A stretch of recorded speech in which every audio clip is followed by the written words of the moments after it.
سلام، طاهری سفر هستم و با اخبار امروز سه‌شنبه دهم فوریه همراه شما.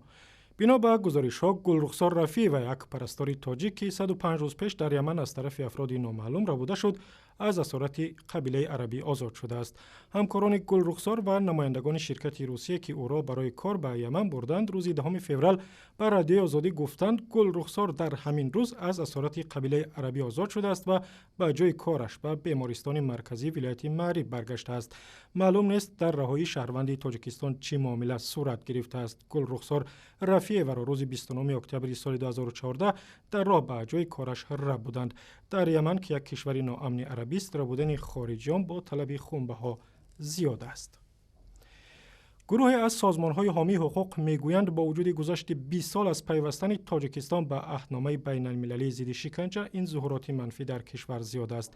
ائتلاف‌های ضد شکنجه تاجیکستان و قزاقستان، قرقیزستان همراه با چند سازمان دیگر از جمله عفو بین‌الملل روز 10 فوریه با نشر گزارش از دولت تاجیکستان خواستند برای ریشه‌کن کردن شکنجه سعی و تلاش بیشتر کند.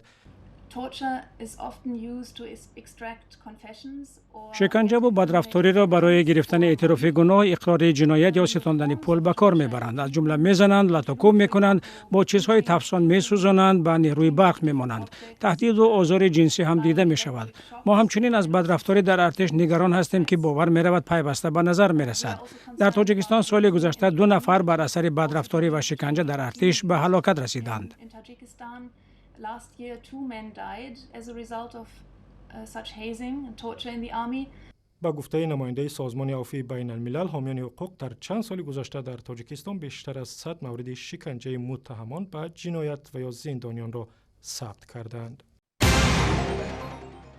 سازمان امنیت و همکاری اروپا روز 10 فوریه اعلام کرد که بیشتر از 50 ناظرش را برای نظارت انتخابات پارلمانی تاجیکستان به دوشنبه می‌فرستد. در دفتر مطبوعات مجمع پارلمانی سازمان امنیت و همکاری اروپا به رادیوی آزادی گفتند ماریتا تیدی، وکیل پارلمان از ایتالیا را هماهنگساز هیئت ناظران کوتاه مدت و یورگن بکوال، وکیل پارلمان از نروژ، هماهنگساز ناظران دراز مدت در تاجیکستان تعیین شدند. اندریاس بیکر، رئیس انتخابات ها در مجمع پارلمانی سازمان امنیت و همکاری اروپا روز 10 فوریه در یک پیام از طریق اسکایپ به رادیوی آزادی گفت ماریتا تیدی، هماهنگساز مخصوص هیئت ناظران، تاکید کرد که این یک فرصت مهم برای تاجیکستان است تا درباره آینده کشور مکالمه زنده برگزار کند. عین زمان او ذکر کرد که سازمان امنیت و همکاری اروپا در گذشته از انتخابات تاجیکستان اظهار نگرانی کرده است و امیدوار است که رایدهی آینده بهتر صورت بگیرد. انتخابات وکیلان مجلس نمایندگان روز 1 مارس برگزار می شود و سازمان امنیت و همکاری اروپا که از سال 2000 انتخابات تاجیکستان را نظارت کرده است، می گوید هیچ یک از این انتخابات دموکراتی و موافق به معیارهای بین المللی صورت نگرفته است. سیراج الدین عبدالرحمنوف، یک روحانی شناخته در دوشنبه که قبلا برای پیروی به جریان سلفیه به زندان محکوم شده است، حزب نهضت اسلامی را ساخته نهادهای جاسوسی خارجی نامیده و گفته است که تاجیکستان به هیچ گونه حزب اسلامی احتیاج ندارد. ایشان سیراج الدین در مقاله در هفته‌نامه فرج نوشته است در مدت بیشتر از 1400 سال موجودیت دین اسلام یگان دانشمند اسلام حزب اسلامی تأسیس نداده است و در اسلام حزب وجود ندارد.